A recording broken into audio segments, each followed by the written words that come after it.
The Madness of Pelagius by Tsathanes. The man who would be emperor of all Tamriel was born Thoris Pelagius Septim, a prince of the royal family of Wayrest, in 3rd Era 119, at the end of the glorious reign of his uncle Antiochus I.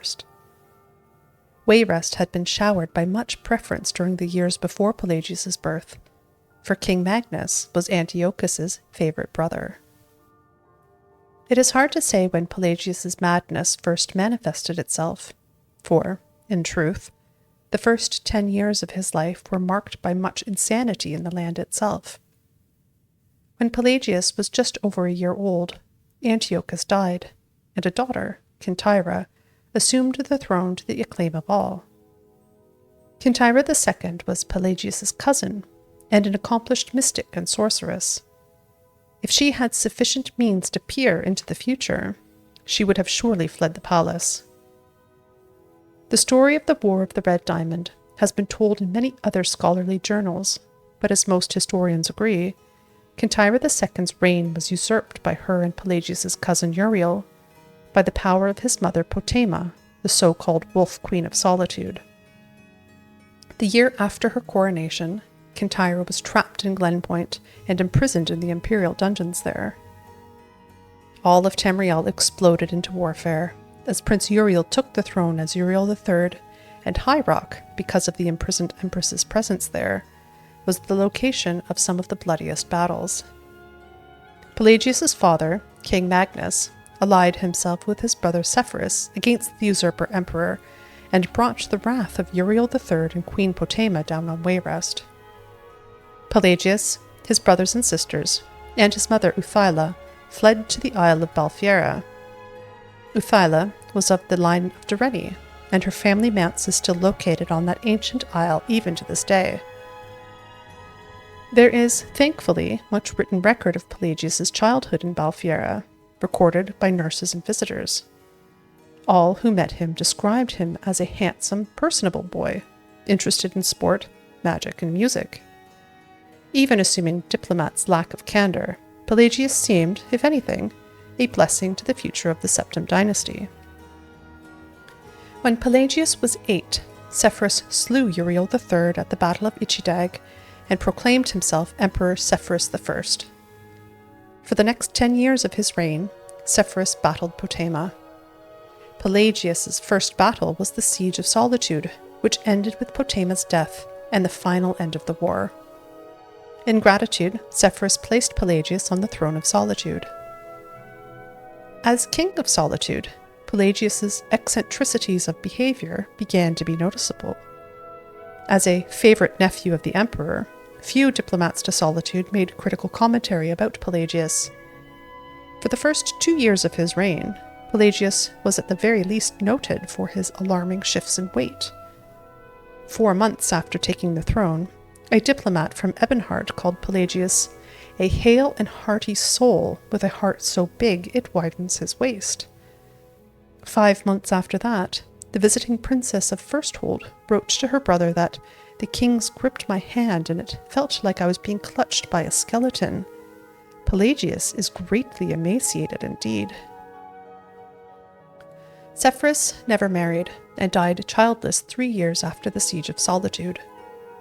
As the only surviving sibling, Pelagius's father Magnus left the throne of Wayrest and took residence at the imperial city as the Emperor Magnus I.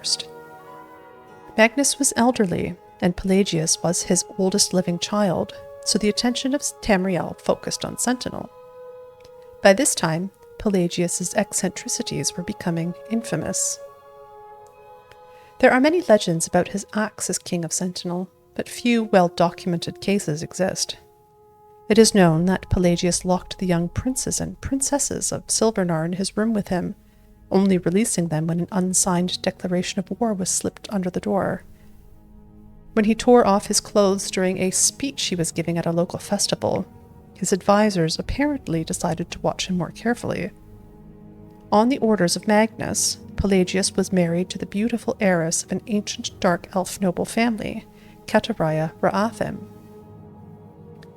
Nordic kings who marry dark elves seldom improved their popularity, There are two reasons most scholars give for the union. Magnus was trying to cement relations with Ebonhart, where the Ra'athim clan hailed.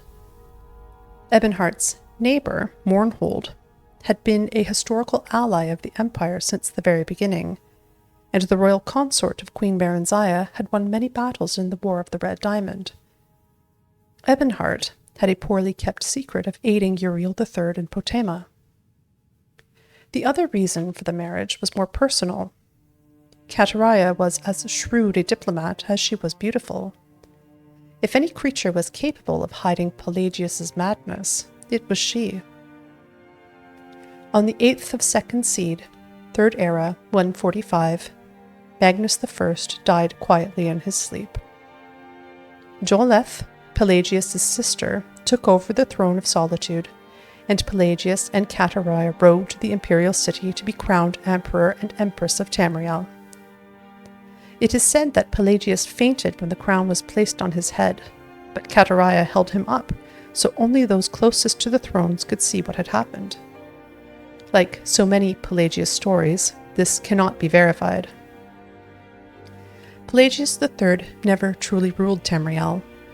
Kateriah and the Elder Council made all the decisions and only tried to keep Pelagius from embarrassing all. Still, stories of Pelagius III's reign exist. It was said that when the Argonian ambassador from Blackrose came to court, Pelagius insisted on speaking in all grunts and squeaks, as that was the Argonians' natural language. It is known that Pelagius was obsessed with cleanliness, and many guests reported waking to the noise of an early morning scrub-down of the imperial palace.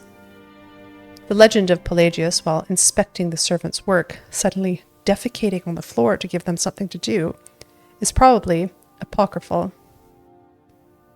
When Pelagius began actually biting and attacking visitors to the imperial palace, it was decided to send him to a private asylum.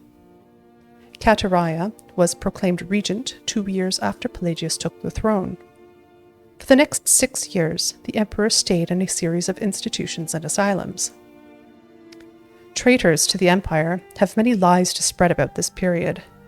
Whispered stories of hideous experiments and tortures performed on Pelagius have almost become accepted as fact.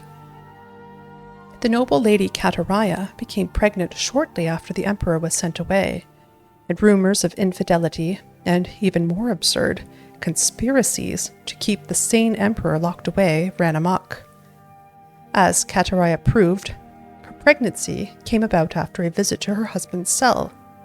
With no other evidence, as loyal subjects, we are bound to accept the empress's word on the matter.